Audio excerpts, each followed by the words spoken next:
मसाले कौन पीस रही थी? तो संतू की मां, लेखक की मां मसाला पीसने का कार्य कर रही थी। आपको चूड़ियां कहाँ रखी हुई थी? तो आपको बोलते हैं राख के ढेर के पास रखी हुई थी चूड़ियां, जो राखी रखा गया था मछलियों में बड़ बड़ी से काटने के लिए, वहां पर था।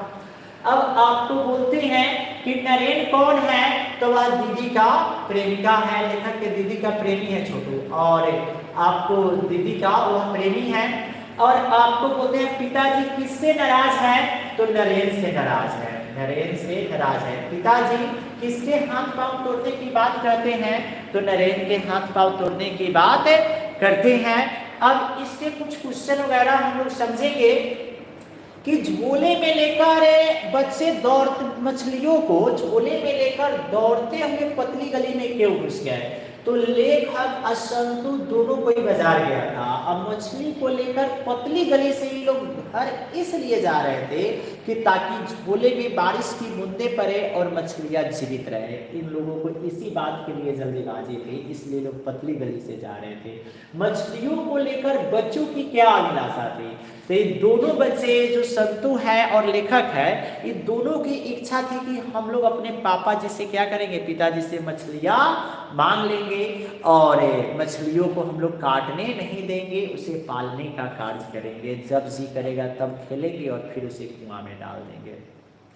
मछली ले आने के बाद में बच्चों ने क्या किया? तो मछली लाने के बाद में बच्चों ने क्या किया कि एक बाल्टी में पानी रखा और फिर उसमें मछलियां उड़ेल डाली और मछलियां उसमें चलने का कार्य लगी करे। मछली को छूते हुए संतू क्यों हिचक रहा था?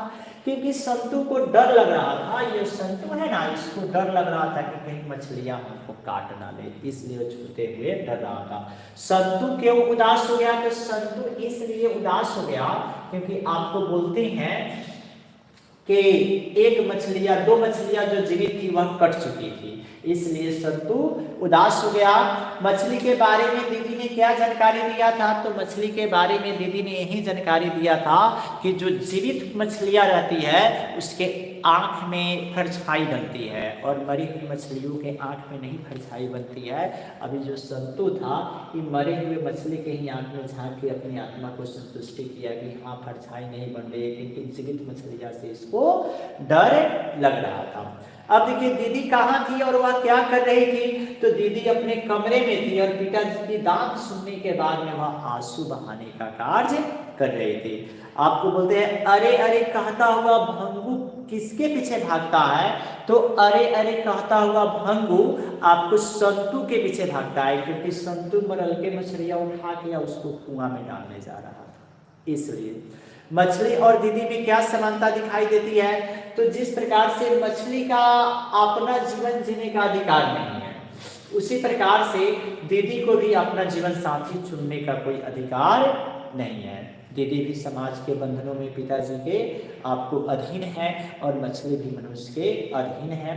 अब देखिए पिताजी किससे नाराज थे और क्यों?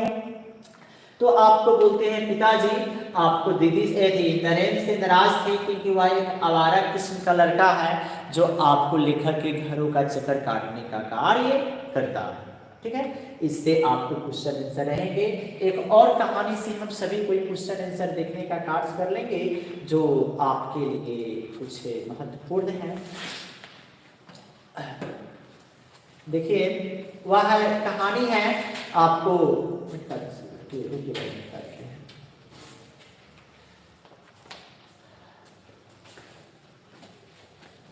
एक और जो पाठ है जिसका नाम है 20 के दांत, उसके आप लोग पढ़ लीजिएगा।